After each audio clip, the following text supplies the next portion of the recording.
तुम्ही कधी दुसऱ्यांच्या आयुष्याकडे बघून विचार केलाय का की हे लोक किती नशीबवान आहेत? त्यांना प्रत्येक गोष्ट वेळेवर मिळते, चांगले लोक त्यांच्या आयुष्यात येतात आणि जणू पूर्ण ब्रह्मांडच त्यांच्यावर मेहरबान असतं. पण दुसरीकडे तुम्हाला असं वाटतं का की तुम्ही कितीही प्रयत्न केले तरी काहीच बदलत नाहीये? तुम्ही प्रार्थना करता, मेहनत करता, पण नशीब साथ देत नाहीये असं वाटतं. मग हळूहळू आपण हे मान्य करून घेतो की आपलं नशीबच खराब आहे. पण तुम्हाला माहितीये का, नशीब हा काही योगायोग नसतो. भगवान श्रीकृष्ण भगवद्गीतेत सांगतात की तुमचं दुर्दैव ही देवाने दिलेली शिक्षा नाही, तर ते तुमच्या मनातल्या एका अदृश्य विषाचा परिणाम आहे. हे विष म्हणजे संशय किंवा शंका. आपण सावधगिरीला किंवा हुशारीला संशय म्हणतो, पण जेव्हा आपण प्रत्येक छोट्या गोष्टीवर गरजेपेक्षा जास्त विचार करतो, ओव्हर थिंकिंग, तेव्हा आपण स्वतःसाठी एक पिंजरा तयार करत असतो. गीतेच्या 4थ्या अध्यायात देवानी स्पष्ट ताकीद दिली आहे की ज्याच्या मनात श्रद्धा नाही आणि जो नेहमी शंका घेतो त्याचा विनाश निश्चित आहे.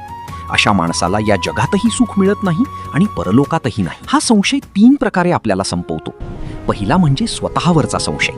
आपल्याला वाटतं की आपण पुरेसे हुशार किंवा यशस्वी होण्याच्या लायक नाही आहोत. दुसरा म्हणजे जगावरचा संशय. आपल्याला वाटतं प्रत्येक जण आपल्याला फसवणार आहे, त्यामुळे आपण मदतीचा हातही झिडकारतो. आणि तिसरा सर्वात धोकादायक म्हणजे परमेश्वरावरचा संशय. जेव्हा संकट येतं तेव्हा आपण म्हणतो देवाला माझी काळजीच नाही. पण लक्षात ठेवा, नशीब उघडण्यासाठी तुम्हाला श्रद्धेची छत्री उघडावी लागेल. संशयाचा त्याग करा, तुमच्या कौशल्यावर विश्वास ठेवा आणि नशिबावर रडण्यापेक्षा कर्मासाठी पहिलं पाऊल उचला.